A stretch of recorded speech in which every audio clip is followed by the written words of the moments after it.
বৌমার কষ্ট থেকে বাবা থাকতে পারছে না, বারবার হাঁটতে হচ্ছে, তবু যাচ্ছে। ওই গ্লাভসটা পরিয়ে দাও হাতে বাবা।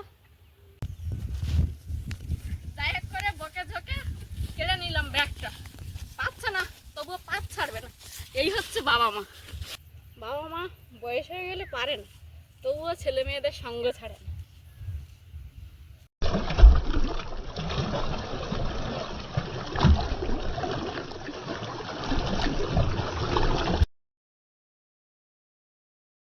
নমস্কার, আপনারা সকলে ভালো আছেন তো?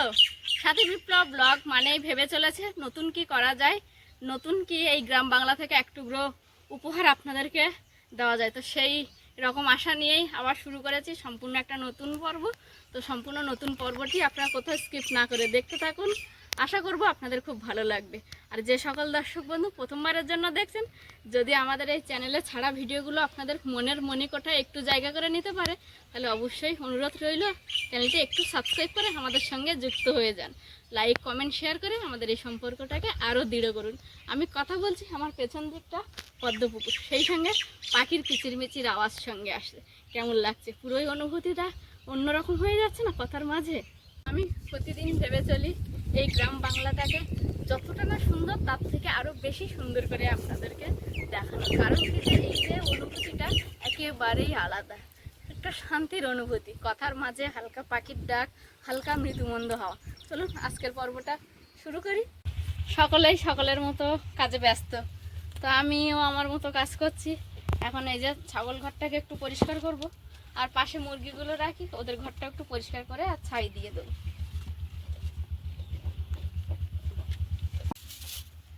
এই যে এখানটাতেও জাল দিয়ে দুটো খোপ করা আছে, বড় আর তার থেকে এক সাইজ ছোট যে মুরগি, ওরা দুই মুরগির যে সাইজ, তারা একটাই ঘরে আর একটা এই ঘরে থাকে। তো এই জায়গাগুলো ওরা মাঝে মাঝে পরিষ্কার করতে হয়।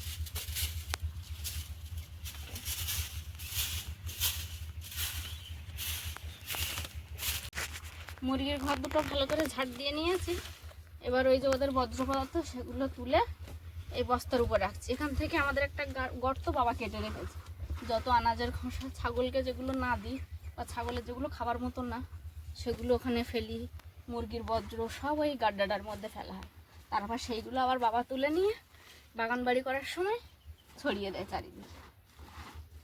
এই যে মুরগির বজ্রগুলো ভালো করে ঝাড় দিয়ে আর বস্তার উপর তুলে নিলাম হাত দিয়ে দিয়ে। এবার ওই গাড্ডাটায় ফেলে আসবো আমি। এই যে এই মুরগির ঘরের পাশেই একটা গাড্ডা খোঁড়া আছে, ভরে গেছে। বাবা হয়তো কয়েকদিনের মধ্যে তুলে আবার বাগান বাড়িতে ছড়িয়ে দেবে, এখানেই ফেলা হয়। মুরগির ঘরটা পরিষ্কার করা হয়ে গেছে, দুটো ঘর, আর ছাগল ঘরটা এখনো পরিষ্কার করা হয়নি। এবার আস্তে আস্তে করে ছাগল ঘরটা পরিষ্কার করে নেব।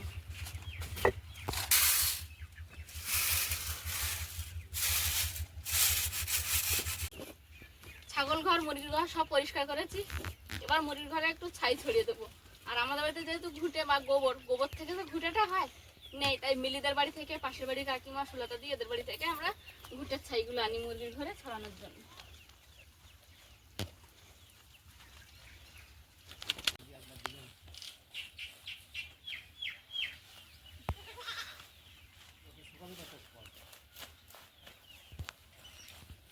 এই দানাগুলো বাবা লাঠি দিয়ে ঠুকঠুক করে বাড়িয়ে বাড়িয়ে বার করার চেষ্টা করছিল, হচ্ছিল না। রোদে কমে গেছিলো, তারপর করছিল। রোদের সময় একবার পা দিয়ে আর কি ডলে দিলাম, ব্যাস অনেকটা বেরিয়ে গেছে।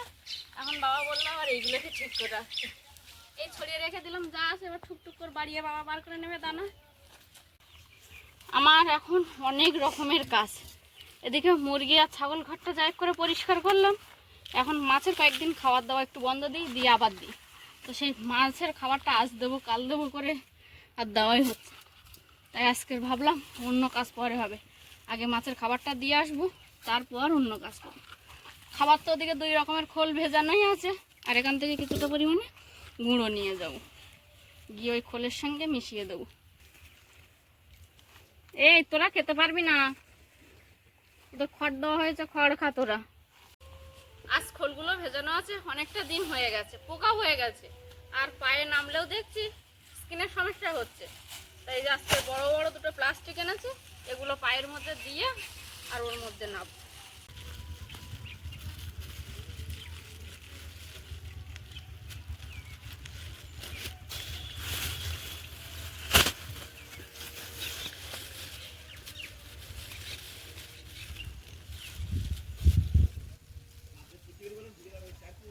হ্যাঁ টাইট করে বাঁধছি বাবা।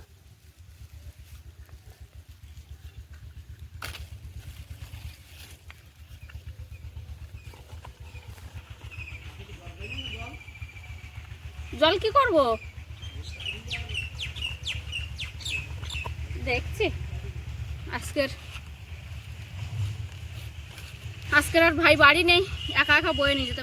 ওর ঘরের কাজের কিসের জলের ড্রাম দেখতে গেছে, তাই ব্যাগ নিয়ে এসছে। আমি তো আবার কোমরে করে বয়ে নিয়ে যেতে পারি না, সেদিকেও সমস্যা। ভাই থাকলে কিছুটা হেল্প করে। যাই হোক আজকে একা একাই করতে হবে। প্রথমে আমি এই চারিপাশের যে কাঠকুটোগুলো দিয়ে রেখেছি সেগুলো ভালো করে সরিয়ে দেবো, এইখানটায় রেখে দিই।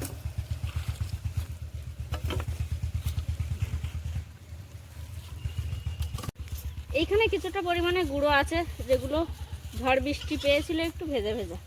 বাবা খুব সুন্দর করে রোদে দিয়ে বেঁধে রেখে দিয়েছে। প্রথমে আমি এই গুঁড়োগুলো দিয়ে মিশিয়ে নেব।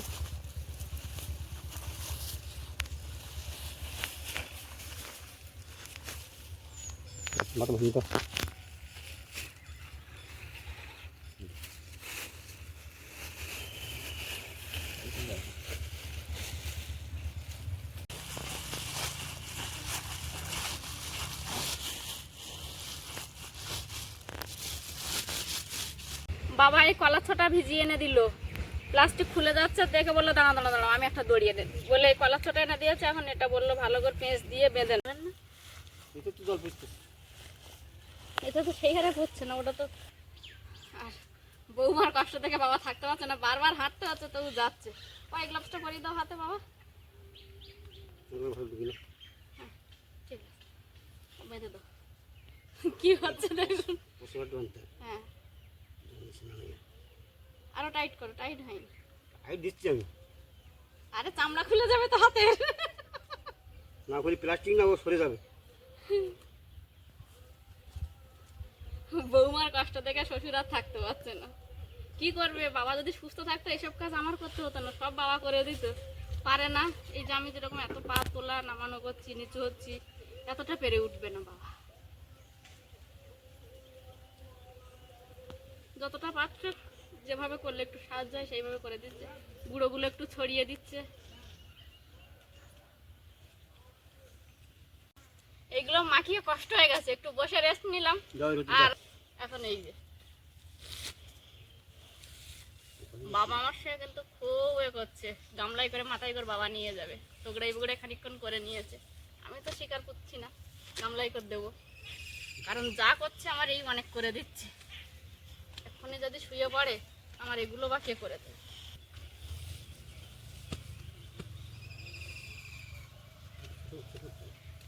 ছোট করে তুলবো, দেখো হয়েছে।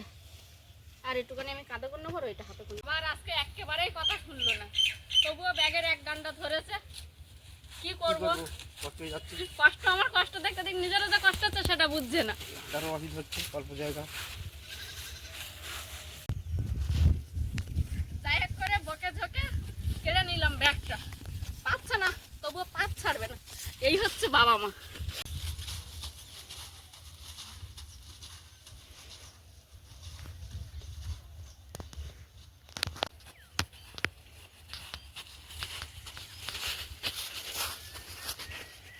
খাবার বাদে সেখানে চলে এসেছি। বাবাকে বললাম এত রোদ গরমের মতো তোমাকে আসতে হবে না, কথা শুনলো না, সেই চলে এলো। কি করবো, কষ্ট হচ্ছে। শুদ্ধ বলছে কি করব কি করব, চিন্তা করে। কম কষ্ট হয়, ভিজে ভারী গেছে। হ্যাঁ একটু ভার হয়েছে, তা কি করব, ভাইটাও তো কাজে বেরিয়েছে না, ও তো আমাকে হেল্প করে। এবারে ওগুলো খুলি ভালো, তোমাকে দেবো না খুলি ধুই ভালো, ধুই তারপর তো নাম্বার না। হ্যাঁ ওই বস্তায় ভরতে হবে তো। তো পারগুলো খুলি ভালো, ওগুলো এখন থাক, বস্তা ফেলো না। বাবা এখন হাত থেকে খুলে দিচ্ছে, দিয়ে বাবা এখন নিজে গ্লাভসটা পরবে, আমি নামবো জলে, আর বাবা উপর থেকে বস্তায় ভরে দেবে খাবারগুলো। আমার গ্লাভস লাগে না। না না বাবা, গ্লাভস পরে করো। আমার তাই আগের দিনে পায়ের চামড়া উঠে যাচ্ছিল জানো। আমার কিচ্ছু না না ওরম করো না তুমি, পরো পরো পরো। ফেল ফেল ফেল ফেলো ফেল, ও দেওয়া যাবে, দেওয়া যাবে না। চলে ফেলো পায়েরগুলো খুলে। পায়েরগুলো তো খুলতেই যাবে। বস্তাগুলো আগে একদিন এসে আর রোদে শুকনো হতে দেওয়ার জন্য ধুয়ে রেখে গেছিলাম এইভাবে, তাহলে আর নোংরা হলো না। না বাবা, আমি দড়িটাও খুলে নিই। খুলে আর এখন সব কিছু দাঁড়িয়ে না, হ্যাঁ ওই দড়িটা রেডি করে লাগে।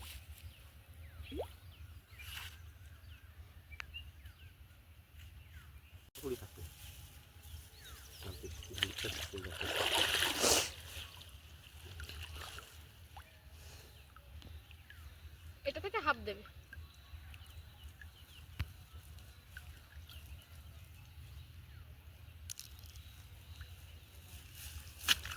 আরেকটু দাও, ব্যাস ব্যাস।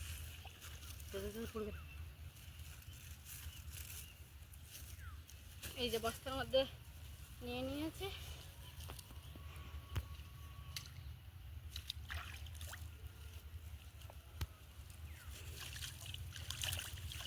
বাবাকে আসতে বারণ করছিলাম, কিন্তু বাবা না আসলে এই কাজগুলো তো আবার আমাকে একাই হাতেই করতে হতো।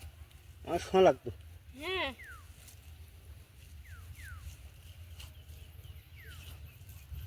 বাবা মা বয়স হয়ে গেলে পারেন, তবুও ছেলে মেয়েদের সঙ্গ ছাড়ে না।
ওই গিটির উপরে রাখো দড়িটা, খুলে যাবে। না খুলবে না, একটা ইয়ে আছে। একটা পোটলায় খাবার বাঁধা হয়ে গেছে, এখনো আরো দুটো বাঁধতে হবে। মাছের খাবার দাওয়া কমপ্লিট হয়ে গেছে। তারপর দেখছি এখানে কয়েকটা কচু গাছ আছে, ভালো লতি হয়েছে, একেবারে তুলে নিয়ে বাড়ি যাব। সেই যখন এসেছি, আর সচরাচর তে মাথায় সেইভাবে আসা হয় না, ছাগল বাঁধা এই মাছের খাবার এইভাবেই আসা হয়।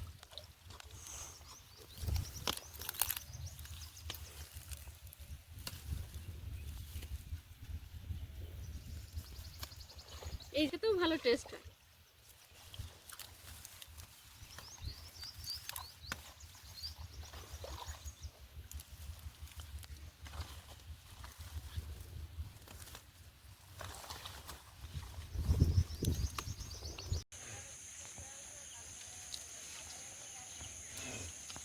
হয়েছে বেশ অনেকটা লতি হয়ে গেছে। দেখি বাবা আবার ওদিকে বলছে বাম সাইডে আছে দুই একটা গাছ, ওতে যদি কয়েকটা হয়।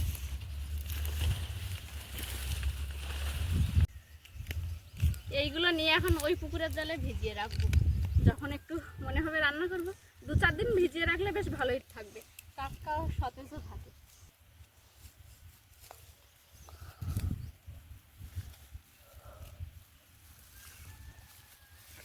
তোমার বাম সাইডে ওই ধারটা দেখো।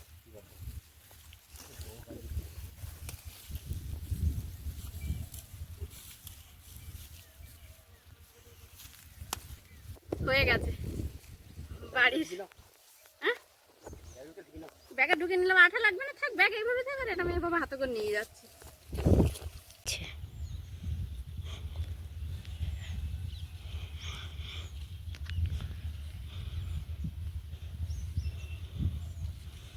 আজকের মতো মাছের খাবারটা দেওয়া হয়েছে, আর অন্য একদিন আর সঙ্গে কিছুটা লতি তুলেছি না, তো ভালো কাজ করেছে, সবজি তুলে নিচ্ছে। আজকের এই কাজটা করতে গিয়ে বাবা আমাকে যেভাবে সঙ্গ দিল, একটাই কথা শুধু মনে পড়ছে, এটা আমার সম্পূর্ণ ব্যক্তিগত মতামত। মনে হলো বাবা মা মানেই বট গাছ, যেখানে থাকলে নিশ্চিন্তে থাকা যায় এবং শীতল ঠান্ডা যে হাওয়াটা পাওয়া যায়, সেটা হচ্ছে বাবা মা। আমার এইটাই মনে হচ্ছে শুধু এখন।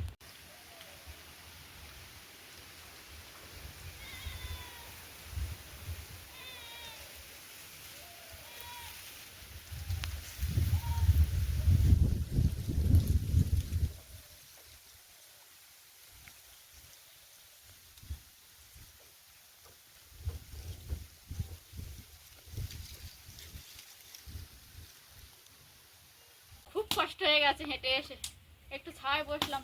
ও মা, তুমি তো সে কয়েকদিন ধরে বলো, তা আমি আর আনতেই পারি না, সময়ও পাই না, আর ওই পুকুর পাড়ে তো যাওয়াও হয় না।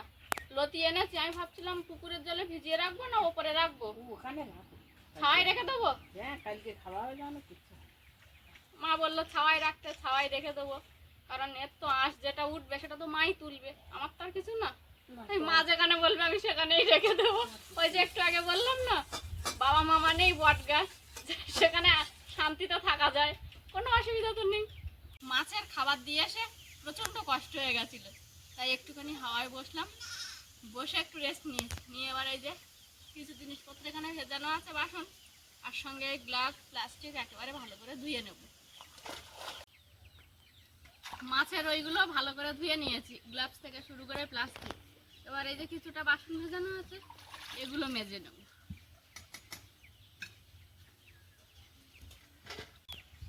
কালি বাসনটা ছাই দিয়ে মেজে নিয়েছি, পরে আবার লিকুইড দিয়ে মাজবো, আর এই বাসনগুলো শুধুই লিকুইড দিয়ে মেজে নেবো একেবারে।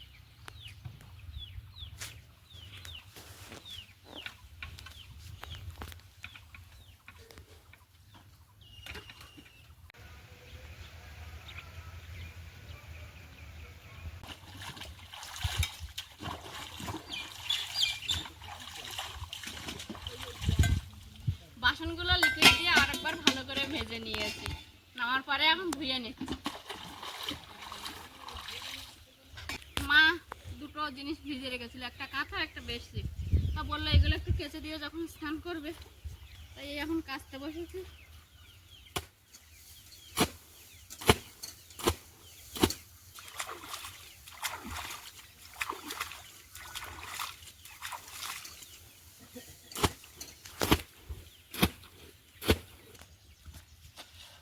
ভালো করে একটু কেচে দিলাম, দিয়ে আবার ধুয়ে দেবো।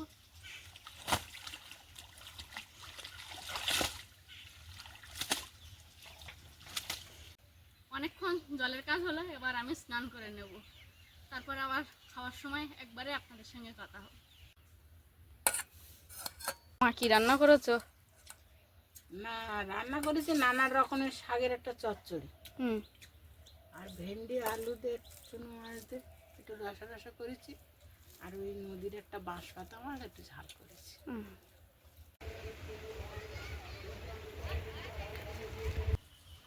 এই পুরাতন পালং শাকগুলো তুলে ফেলে দেওয়া হবে, এ তো আর খাওয়া সম্ভব না, পরে বাগান করতে হবে এখানে। আর কী লাগাই এখন সিদ্ধান্ত হয়নি,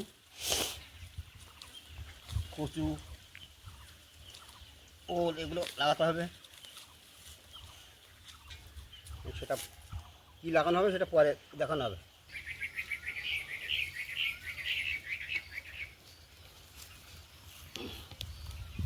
এই ঘরতে যাও, গাছটাই বেঁধে যাবে। পুরাতন পালং শাক গাছ এই খালের চরে ফেলে দেবো।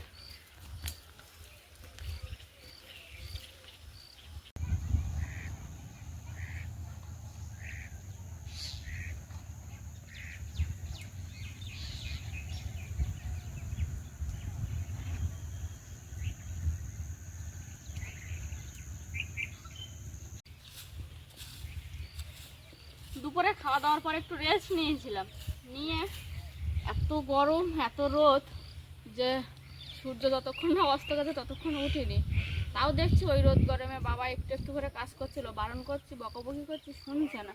শরীরটা এখন একটু সুস্থ আছে, ওই জন্য বেশ জোর কদমে বাবা কাজ চালিয়েছে। তারপর আবার খানিকক্ষণ বকাঝকা করার পরে বসেই ছিল, কিচ্ছু করেনি। এখন দেখছি আবার এই যে এখানে পেঁয়াজ রোয়া হয়েছিল, সেই খড়গুলো পরিষ্কার করে পেঁয়াজ তুলবে। তাই বললাম তুমি একা পারবে না, আমিও তোমার সঙ্গে করে দিয়ে আমি জলটা নিয়ে আসি বলে আবার কলে গেলাম খাবার জল নিয়ে আসতে। এসে আর এই দেখছি বাবা সেই যে পালং শাকগুলো মরে গেছে গাছ, সেইগুলো তুলে ফেলে দিচ্ছে, অন্য কিছু আবার সেখানে দানা দেবে হয়তো। তারপরে এই পেঁয়াজ বাগানে যা খড় পরিষ্কার বাবা যে কাজ করছিল সেটাই করছি।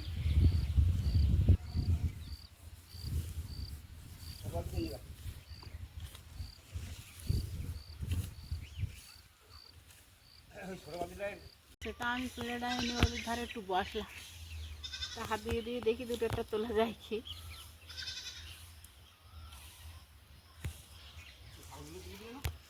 হ্যাঁ দেবো, আর দিন থাকবে।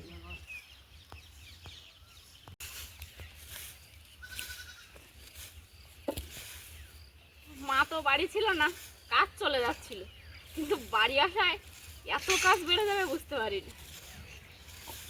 কাজ একটা হচ্ছিল, মা বাড়ি নেই, ফাঁকি দেওয়ার মতো একটা কাজ, এখন সেইটা আর হচ্ছে না। তাহলে মা বাড়ি থাকলে কাজের চাপ হয়। হ্যাঁ, এটা ঠিক কথা একদম। ঘরের মানুষ ঘরে ফিরলে এইরকম প্রেশার পড়ে মনে হয়। আগে বুঝতাম না, এখন আস্তে আস্তে ধীরে ধীরে বুঝছি একটু। কেন মা, আমি ঠিকঠাক সব কাজ করতেছি বলো, তোমার আসতে হবে না, তুমি আর কদিন থাকো। হ্যাঁ, আমি বলেছিলাম তো, বাবার কাছেও জিজ্ঞাসা করো না তুমি যে হচ্ছিল কি। বাবা একা একা ভাত বেড়ে খেতো, আমার কোনোদিন দেরি হলে বাবা বাবার মতো ভাত বেড়ে নিয়ে খেত।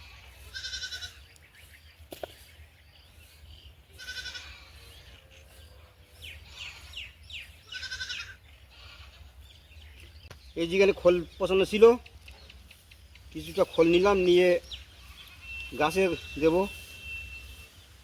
উচ্ছে গাছে, ওই উচ্ছে গাছে, বরবটি গাছে, লাফা গাছে, ঢেঁড়স গাছে দেবো। সেটা দলা বেঁধে গেছিলো, সেটা আবার ভেঙে দিচ্ছি, দিয়ে জলের সঙ্গে মিশিয়ে এটা দেওয়া হবে।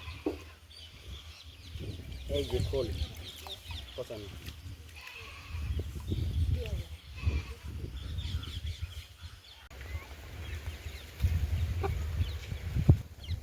গ্যাসটা অনেকটা লাস্টের রোগ আছে না, তো খুব ভালো হয়নি, রসুনটা যতটা ভালো হয়েছে।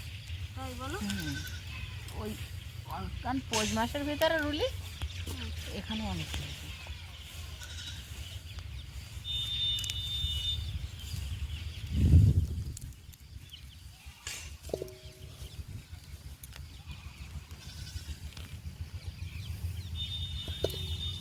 এখান থেকে তুলে আর গামলিতে দিচ্ছ?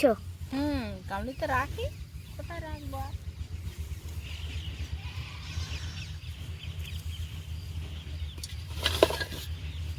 পেঁয়াজি বিশাল বড় হয়নি? না, এই পেঁয়াজের চারাগুলো খুব ছোট ছোট রোয়া ছিল।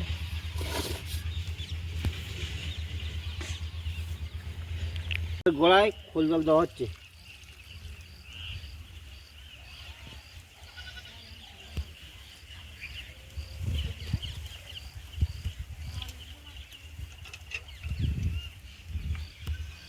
এগুলো কি চারা? এগুলো উচ্ছে গাছ।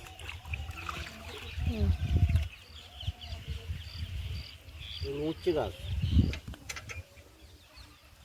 শসা গাছও আছে এর মধ্যে।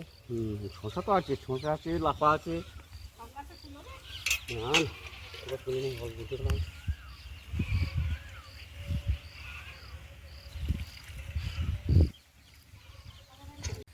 আজকের এই পর্যন্ত পেঁয়াজ তুললাম, আর এখন তুলবো না, ঠিক করে দেখা যাচ্ছে না, বোঝাও যাচ্ছে না, তাই দিনের বেলায় তুলে নেব।